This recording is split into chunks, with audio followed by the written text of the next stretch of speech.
जी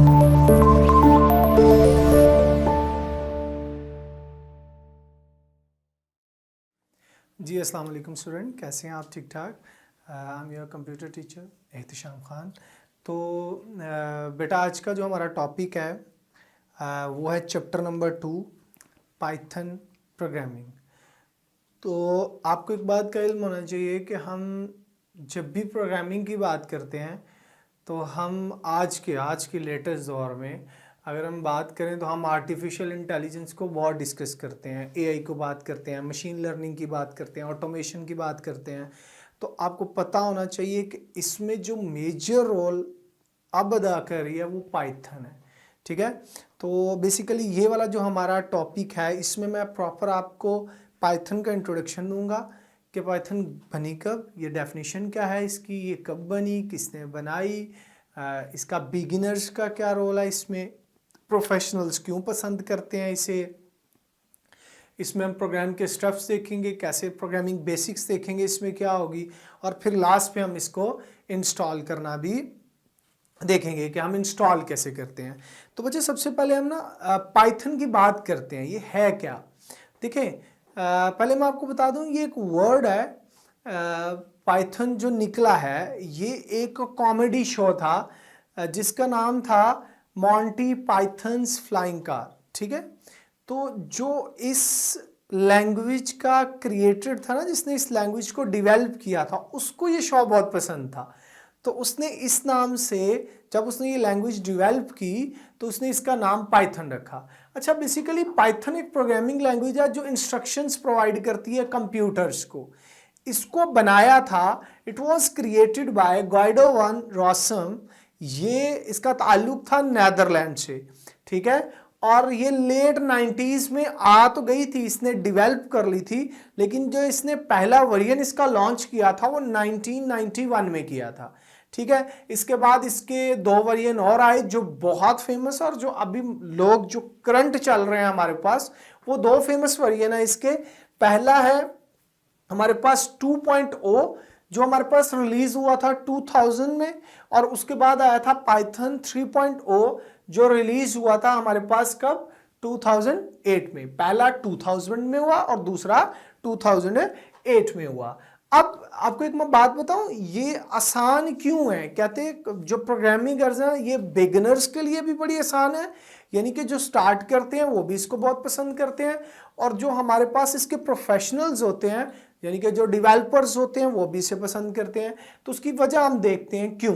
अच्छा, वजह ये कि इसका सिंटैक्स बहुत इजी है। अगर हम बात करें सी की, C++ की या और लैंग्वेजेस की बात करें तो उनके सिंटैक्स थोड़े से डिफरेंट हैं, सिंटैक्स एरर इश्यूज आ जाते हैं, प्रोग्रामिंग थोड़ी हैवी हो जाती है। तो यहाँ का इसका सिंटैक्स बहुत आसान है।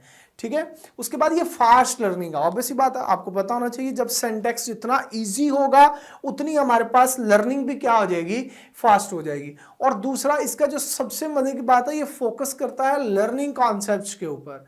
ठीक है, जैसे हम लर्निंग कॉन्सेप्ट्स की बात करें तो हमारे पास प्रिंट स्टेटमेंट्स क्या आती हैं, हम कमेंट्स की बात कर लेते हैं, वेरिएबल्स की, डाटा टाइप्स की, लूप्स की, फंक्शंस की, ये सारे इसके कॉन्सेप्ट्स हैं। और प्रोफेशनल्स इसको क्यों पसंद करते हैं, हमारे पास इसको प्रोफेशनल्स इस वजह से पसंद करते हैं क्योंकि इसमें क्या होता है, ये हमारे पास पावरफुल टूल होता है। अच्छा, ये पावरफुल क्यों होती है, प्रोफेशनल्स हमें इसलिए पसंद करते हैं क्योंकि ये बड़े बड़े प्रोजेक्ट्स के लिए यूज होती है। जैसे अगर हम बात करें कि ये बिल्डिंग वेबसाइट्स के लिए यूज होती है, बिल्ड करते हैं आप इससे बड़ी बड़ी वेबसाइट्स बनाते हैं, एनालाइज करते हैं आप डाटा को, और भी बहुत बड़े बड़े प्रोजेक्ट के लिए यूज की जाती है। और दूसरी बात, ये सपोर्ट करती है लार्ज नंबर ऑफ टूल और लाइब्रेरीज को। देखें, प्रोग्रामर जब डेवलपिंग कर रहा होता है ना, तो उसको जो सबसे आसान चीज लगती है वो यही है कि प्री रिटन कोड हो। बहुत सारा कोड उसे बार बार रिपीट करना पड़ता था, वो कोशिश करता है कि यार ये कोड तो मुझे बार बार लिखना पड़ता था, ये पहले से ही हो। इसको हम लाइब्रेरीज का नाम देते हैं, जो कोड हमारे पास पहले से पड़ा हो। तो ये क्या करता है, इसमें हमारे पास हम जैसे डीजेंगो पे या फ्लैश पे काम करते हैं ना, तो हमारे पास इसको हमें लाइब्रेरीज मिल जाती हैं। जैसे हम पांडास की बात कर लेते हैं या मैट प्लॉट लाइब्रेरीज हैं, ये हमारे पास पहले से क्या पड़ी होती है, लाइब्रेरीज पड़ी होती हैं, जिससे हेल्प मिलती है किसको, डेवलपर्स को, क्या करने के लिए, प्रोग्राम को या समझने के लिए, या प्रोग्राम को कंप्लीट, सॉफ्टवेयर को कंप्लीट करने के लिए जल्दी। ठीक है, अब उसके बाद हमारे पास ये यूज कहां पे होता है, बेसिकली ये यूज कहां पे होती है आपको पता होना चाहिए कि पाइथन का यूज कहां पे है। तो सबसे पहले ये वेब डेवलपमेंट में भी यूज होती है, डाटा साइंसेज एंड एनालिसिस में यूज होती है, AI and machine learning, artificial intelligence and machine learning में, ऑटोमेशन में हम इसे यूज करते हैं। उसके बाद गेमिंग डेवलपमेंट करनी है, डेस्कटॉप एप्लीकेशंस हैं, इन तमाम में इसका मेजर रोल होता है। ठीक है बेटा। उसके बाद हमारे पास कौन से स्टेप्स होते हैं जिसमें हम प्रोग्रामिंग जब हम कर रहे होते हैं पाइथन को हम लिखेंगे तो हम किन किन स्टेप्स को फॉलो करेंगे ताकि हमारा जो कोड है उसकी एक्यूरेसी भी रहे और हम कोड हमारा प्रॉपर कंपाइल किया जाए। तो सबसे पहले आपने कोड को लिखना है, राइट करना है किसी भी आईडी के ऊपर, जैसे हमने पढ़ा था। तो आप पाइथन चार्म पे ऊपर, पीवाई चार्म के ऊपर कर सकते हैं आप। उसके बाद यहाँ पे राइट करेंगे कोड, बाद में से कंपाइल और इंटरप्रेट करेंगे। कंपाइल का मतलब होता है पूरा का पूरा कोड ही कन्वर्ट करना, किससे, हाई लेवल लैंग्वेज से लो लेवल लैंग्वेज में। और इंटरप्रेटर की अगर हम बात करें तो ये क्या करता था, ये हमारे पास लाइन बाय लाइन कोड को एग्जीक्यूट करता है, from one language to another language. और उसके बाद एग्जीक्यूशन द प्रोग्राम, ये क्या करता है, प्रोग्राम को एग्जीक्यूट करवाता है और लास्ट पे हमारे पास स्क्रीन पे वैल्यू डिस्प्ले हो जाती है या आउटपुट डिस्प्ले हो जाती है। अब आपको पता होना चाहिए कि हमने पाइथन को इंस्टॉल कैसे करना है। तो बेटा इसका लिंक जो है हमारे डिस्क्रिप्शन में लगा होगा, तो आप वहां पे जाके इसको देख सकते हैं। आप इसमें इंस्टॉल करेंगे, इसकी ऑफिशियल वेबसाइट पे जाएंगे और यहाँ पे जो वर्जन पड़ा होगा वो 2.x पड़ा होगा, आप इसको डाउनलोड कर सकते हैं। ये हमारे पास नीचे लिंक है www.python.org/downloads। तो यहाँ पे आ जाके आप इसको क्या कर सकते हैं, प्रॉपर डाउनलोड कर सकते हैं। थैंक यू वेरी मच बेटा, बहुत शुक्रिया।